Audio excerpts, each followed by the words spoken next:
Hindi basta-basta nawawala ang respeto ng isang anak. Hindi ito parang ilaw na bigla mo na lang papatayin. Ang pagkawala ng respeto ay bunga ng mga maliliit na sugat paulit-ulit hindi napapansin hanggang sa lumalim. Kaya bago natin pag-usapan kung paano ito maibabalik, unahin muna natin ang bakit. Bakit nga ba unti-unting nawawala ang respeto ng anak sa kanyang magulang?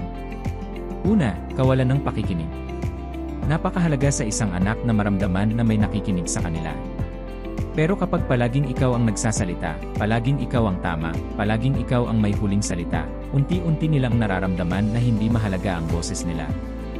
At kapag hindi mo sila pinakikinggan, unti-unti ka rin nilang ituturing na hindi nila kailangang pakinggan. Ang respeto ay nag-umpisa sa pakikinig.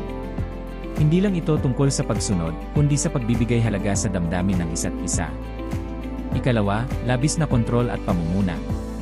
Lahat ng magulang gusto lang ang pinakamabuti para sa anak.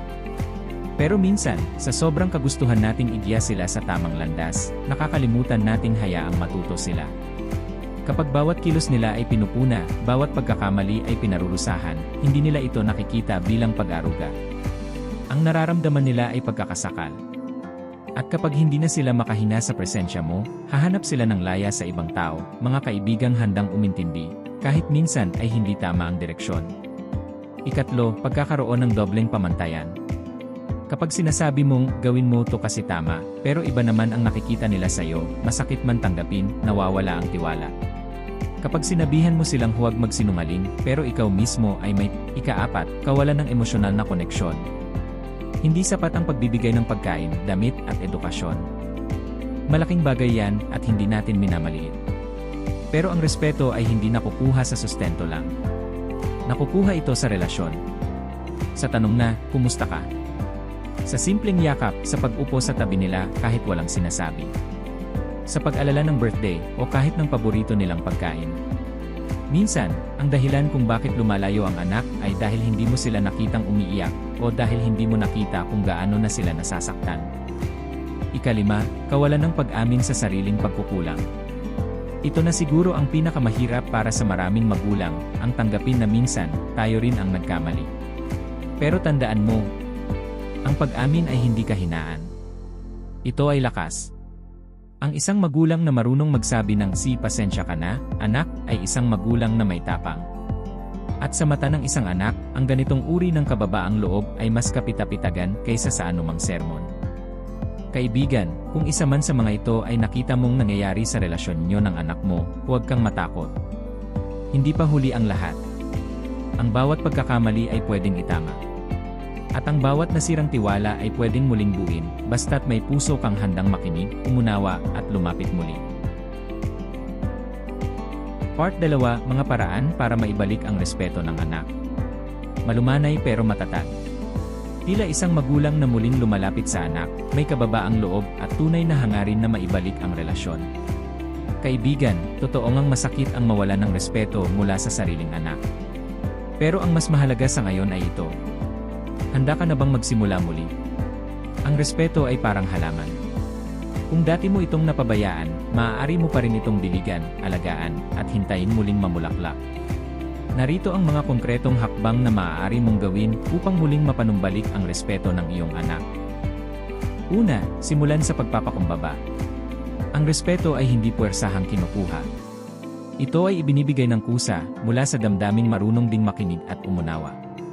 Kung alam mong may mga panahong nasaktan mo sila sa salita o gawa, aminin mo. Lumapit ka. Kausapin mo sila. Sabihin mong, alam kong may mga pagkukulang ako. Hindi ako perpektong magulang pero gusto kong itama ang mga pagkakamali ko. Kasi mahal na mahal kita. Sa ganitong simpleng mga salita, mararamdaman ng anak na hindi mo tinitingnan ang sarili mo bilang laging tama. At diyan nagsisimula ang muling pagtitiwala. Ikalawa, matutong makinig ng buong puso. Hindi lang basta makinig ng hindi humuhusga. Kapag nagsimula silang magsalita, huwag mo silang putulin. Huwag mong kontrahin agad. Hayaan mong ibuhos nila ang damdamin nila. Dahil minsan, ang tanging gusto lang ng anak ay maunawaan, hindi solusyonan. At kapag natapos silang magsalita, sagutin mo hindi bilang hukom, kundi bilang magulang na handang makinig at muling yumakap. Ikatlo, ipakita sa gawa, hindi lang sa salita. Maaaring narinig na nila sa iyo ang magbabago na ako ng maraming beses. Ikalima, tanggapin ang pagbabago. Ang anak mo ay hindi na bata. Maaaring may sarili na silang paniniwala, desisyon, at direksyong nais tahakin. Bilang magulang, hindi mo kontrolado ang lahat. Ang tanging kaya mong ibigay ay patnubay, pagmamahal, at suporta.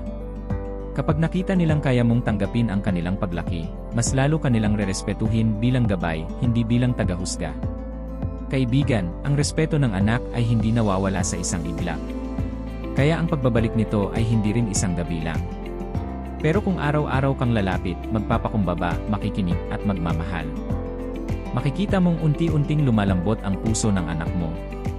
At sa sandaling maramdaman nila ang tunay mong hangarin, darating ang araw na sasabihin nila, "Ma, pasalamat.